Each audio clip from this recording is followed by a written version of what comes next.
Teachers of Reddit, what's the difference between 2000, 2010, and 2020 students?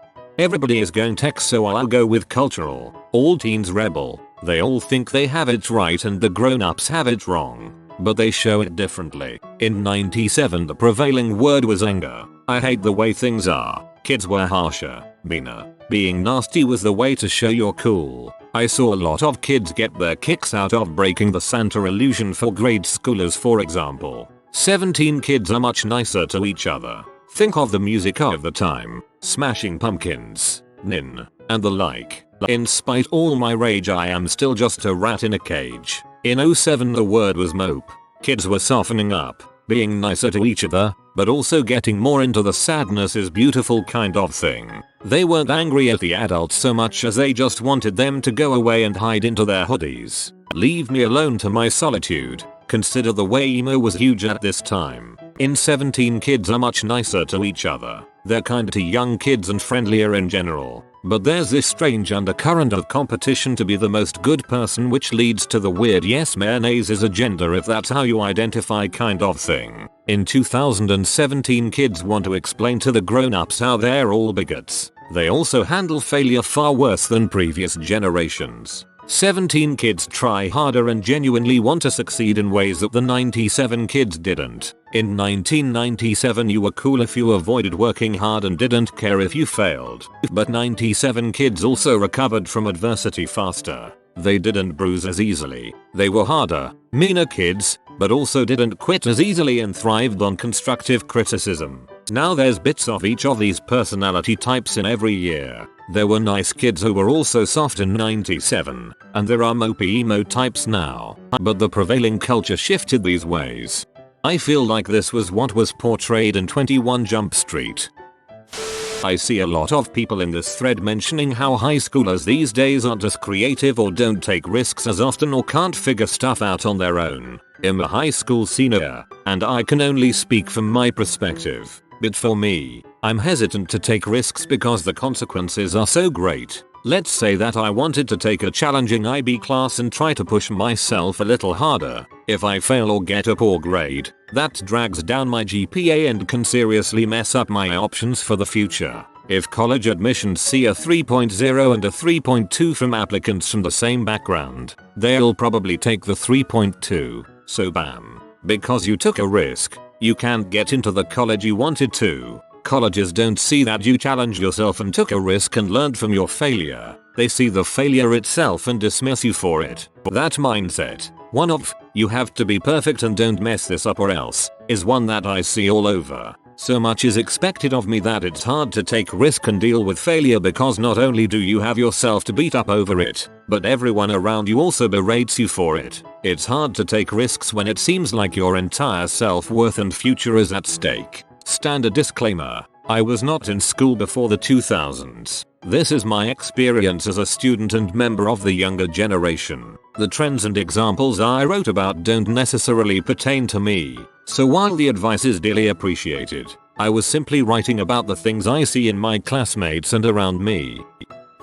Electronics. Hands down. They are the most wonderful gift and the biggest handicap at the same time. Too many students use them as crutches or distractions instead of using it as a tool. Use them as crutches. Even as an adult I'm guilty of this. 10-year-old me was a much better speller.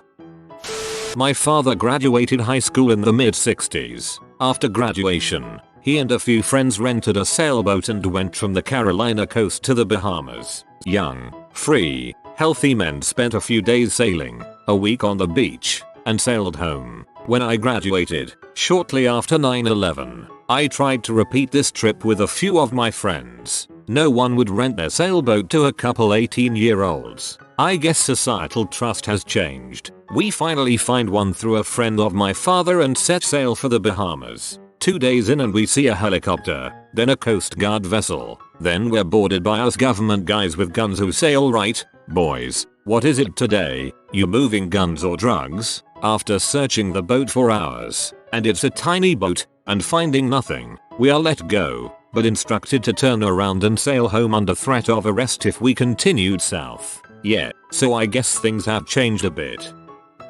The whole be cool stay in school thing seemed to work. I'm not a teacher, but I used to volunteer as a middle school basketball coach. Kids take school more seriously than when I was a kid, which is a great thing. Yes, I've always heard about stereotypes. High school, like jocks not caring about grades and partying all the time. Some of my best friends are sports players and they work incredibly hard. I was a student in 1997 at the school I now teach at, so I can answer this one. 2017 students are infinitely more polite, harder working and more intelligent than my cohort ever was. They're much less likely to smoke. They don't drink cider on the playing field at lunchtime, and they don't sell each other crappy weed in industrial quantities. I gather they sell each other excellent quality weed in very small quantities instead. It's a big secondary school on a fairly deprived estate, so these aren't exactly kids who go to etiquette classes after school, but I literally can't open a door by myself because some 16-year-old with mutton chops will spring out to open it for me. If I'd done that when I was at school, it would have been instant social death. Where I am, H has become the new thing within the last 5-ish years. Weed is normal.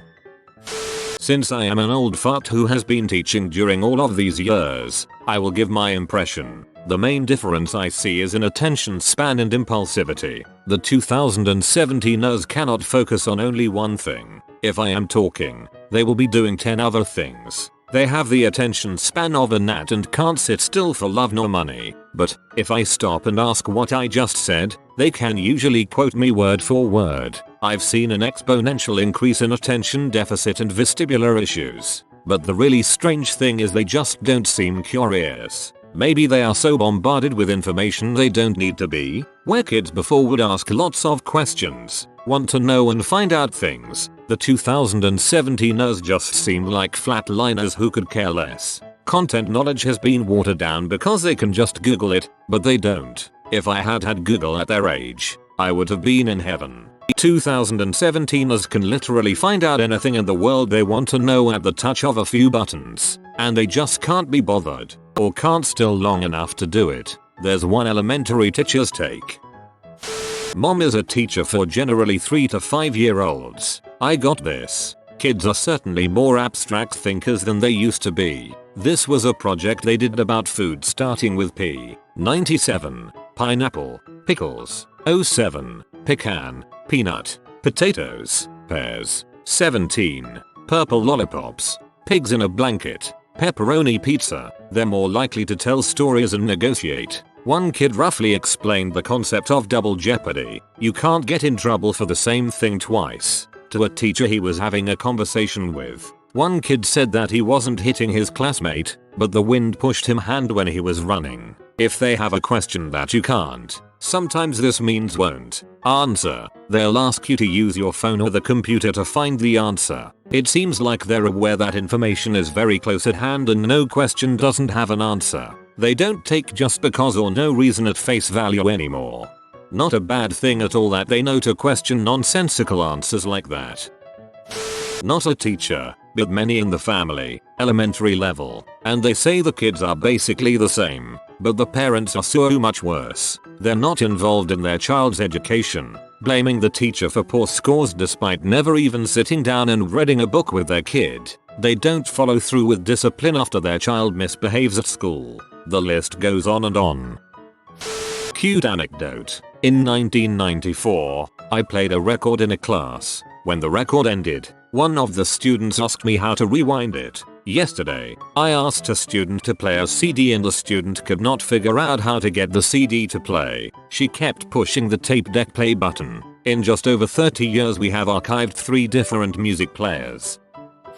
I've worked in a high school for a while. 1997, better music, worse beer and no real grasp on technology. Heck, no real access to it either, unless you were in a 15K modem in a computer lab. This mean less P and much more face-to-face interaction. 2007, collection of buttholes. This was the zenith of bullying. My high school averages about 250 graduates each year. Of those 250, you would not want to be around 220 of them. Just entitled buttholes. Still had flip phones, and not as much internet MySpace. That group took perverse pleasure in making someone's life miserable. Alcohol was huge, with old school keggers at every opportunity. A lot of brago girls, a lot of physical shaming assault complaints. It was awful. 2017. The internet is king. Kids are remarkably better behaved because they are kinder. Believe it or not, kids will quickly rise to the defense of a trans person or someone being bullied. Weed rules the intoxication market. You rarely hear about a party now. Mostly just 5-10 kids in a basement smoking up. My high school lost 5 kids from 2002 to 2006 in drinking and driving accidents. None since. Overall, this is a much nicer school to work in than 10 years ago. Now if the parents would just calm the frick down, most of these kids would work issues out themselves. Started teaching high school in 1995. Still teach. 1997. High school kids fall into distinct categories as do the course titles. College bound and not college bound, which is perfectly okay with parents and kids. Lots of electives for kids to explore their strengths and passions. Only college bound kids take standardized tests, and these kids are confident, creative, and inquisitive. Non-college bound kids are chill, too, and have confidence that their skills and work ethic will land them a decent middle-class life. Kids aren't very inclusive or accepting of differences. 2007. Budget cuts to education equals loss of electives, arts, and music. New standardized testing requirements begin, and all kids regularly sit 4 hours taking tests that simply beat them down. An all kids are college bound mentality is the norm. Kids are unprepared, and when they earn average grades in challenging classes, the kids feel stupid and complain to parents, who decide it's the fault of the overpaid, underworked teacher. Every kid is going to be a doctor, even the ones who can't pass chemistry. Kids are more inclusive, but online bullying becomes a huge distraction. 2017. Still no electives as they are expensive to run. Instead, students are pushed out into early college and online courses. The class of 2017 knows nothing other than the regular and systematic beating down of standardized tests. Because a gradebook app immediately gives them a notification, green arrow up or a red arrow down, when grades are entered. They are obsessed with grades. They see little correlation between grades and learning. They haven't been asked to be creative or inquisitive without technology in years, and when challenged to do so now, they become frustrated, and more than ever, they feel stupid. They fear failure and student debt, and while they want to go to college and become doctors, they are afraid to verbalize this dream. Kids are much nicer to each other and way more inclusive.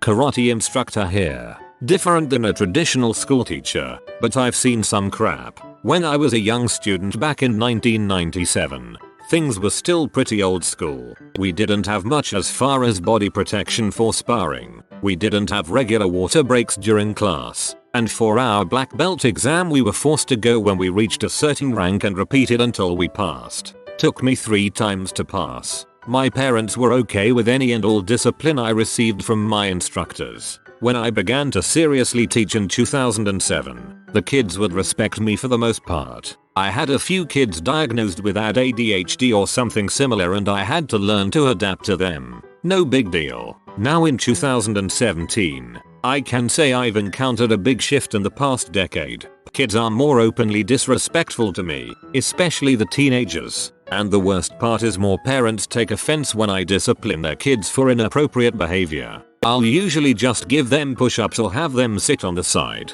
but I guess that's just too much for some parents to handle. Also, it seems like more kids are being diagnosed with autism, and so many parents like to just write off bad behavior to their disability, which is not entirely true. As someone with ADHD, it drives me crazy when people blame their own bad behavior on it. ADHD doesn't make you a butthole. It may be hard for me to not zone out during a lecture class, but I don't get a free pass to be a tool.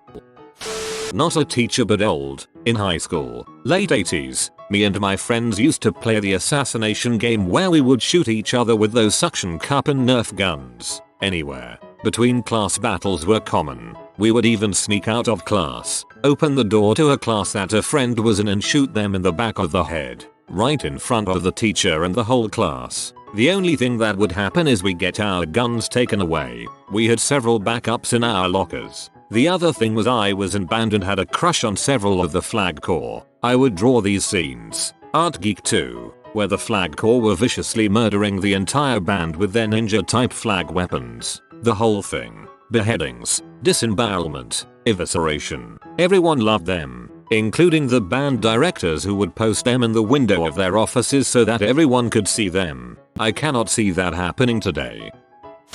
97. After high school I can go to college if I want to or not, and easily find a job either way. 07. After high school I need a college degree but it's going to put me in serious debt and my job prospects are low. 17. I think I want to go to college, but I don't know what for, and I really don't want to go unless it'll lead directly to a high paying job because my debt will be so high.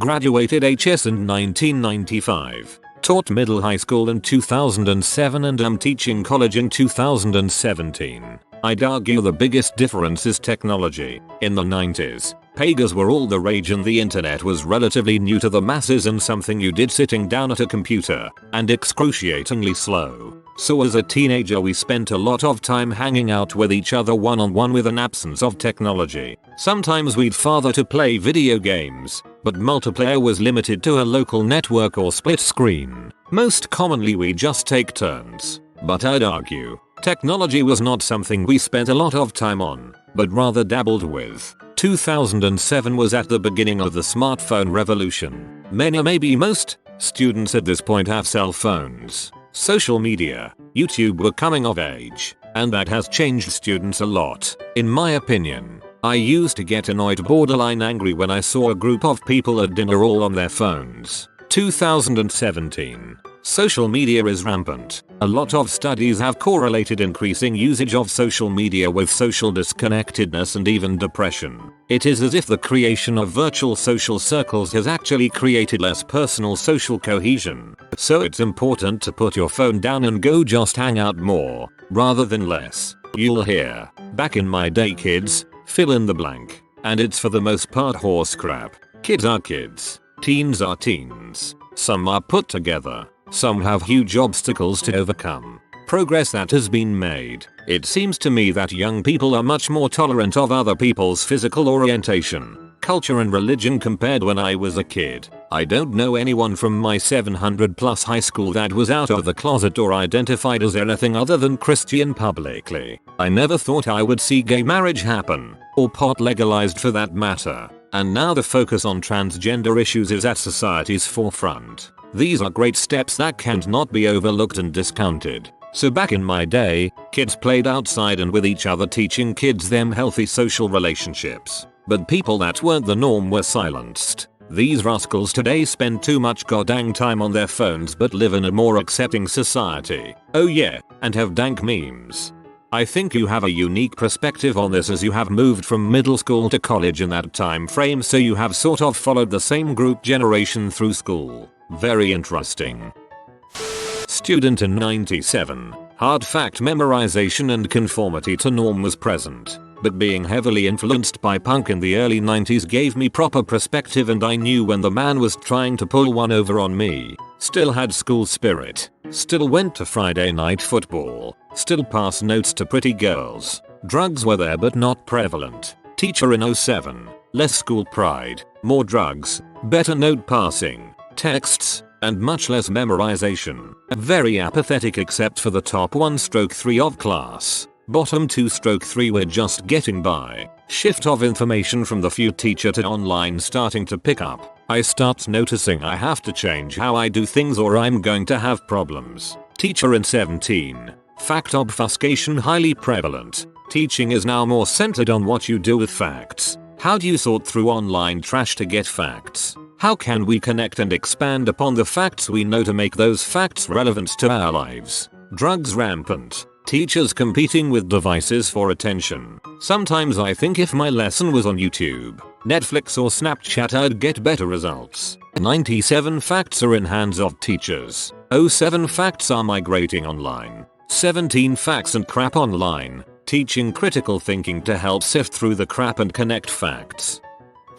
In my case, it's not the change in students, but the change in environment. In the late 80s, early 90s, bomb threats were taken a bit more lightly than they are now. Today it's multiple felonies. but back then it was a serious talking to from the principal, maybe a suspension. Anyhow, my friend had a band, and he wanted exposure, so he set up a generator, a drum kit, and a few amps in the back of a pickup. He called in a bomb threat, and while they were clearing the school, he played a quick set to an audience of 2,000 in the school parking lot. Tracing bomb threats back to individuals was very difficult back then, so while it was obvious what happened, there was no proof, and he went unpunished. We can all imagine how that would go down today. The difference between 1997 and 2007 isn't that pronounced. In 2007, we were really just in the early stages of destroying real education with the standards movement. So, students graduating in 2007 still had a chance of knowing something. 2017, those kids are screwed. They have been educated entirely under a system that denies them any accountability. In 1997, a student could fail. Notice that responsibility lies with the student. Students graduating in 2017 have not been permitted to fail. If they don't achieve, they were left behind. Notice that responsibility there rests with the school. I get that we are starting to move past No Child Left Behind, although my home state is still married to the standards. Those kids, I don't know what to say. In trying not to leave them behind, we have entirely left them behind. The skills deficit is staggering. I'm not even a teacher, just a high school senior, but I'd like to make a comment. Us kids often hear stories about how our parents were raised. Anecdotes such as, when we were kids, we used to leave the house after school without telling our parents where we were going or when we would be back. We would bike without friends to a creek and hang out until 1 AM. My dad. I bring up this example because it is so drastically different nowadays. Kids back in the 70s 90s had much more independence than they do now. If I want to go out, I have to tell my parents where I am going, who with, and when I'll be back. Part of the reason for this is the perceived danger of modern times. Many adults believe their generation was much safer than ours is, despite research indicating exactly the opposite. Probably because of the media's coverage of everything bad that goes on. Anyway, my point is that kids today never had the independence they needed to succeed in life. We are constantly relying on another person to help us out. And if you think about it, nature versus nurture, nature hasn't changed much, but the way we are raised has drastically shifted. Am I the only one who's currently a student and not relating to the descriptions the teachers are giving about today's students? Like my classmates are incredibly rude and lazy, not diligent and polite. 1997. The world is my oyster. I can do anything. 2007. The world is my oyster. I can do anything. But I need to make sure I have some extracurricular activities so I can get into a good college. 2017. The world is my oyster. I can do anything. But I need to make sure I have traveled to Africa and volunteered at an orphanage, played 95 sports, be proficient in 3 languages, hire a service to edit my application, hire a service to edit my life, have an extensive social media presence, be an entrepreneur, look like I just walked out of a modeling gig, get plastic surgery to fix my flaws, not have any flaws, be different and cool, while ironically still being the same as everyone else. Be pushy and entitled to make sure I get ahead and eat all organic, vegan, non-GMO, cruelty-free everything. Oh, but I need to make sure I have no social skills or life skills so that when I get out into the world I am like an infant baboon. If you are new to the channel, you can subscribe. I publish new videos every day. Until then, check another video.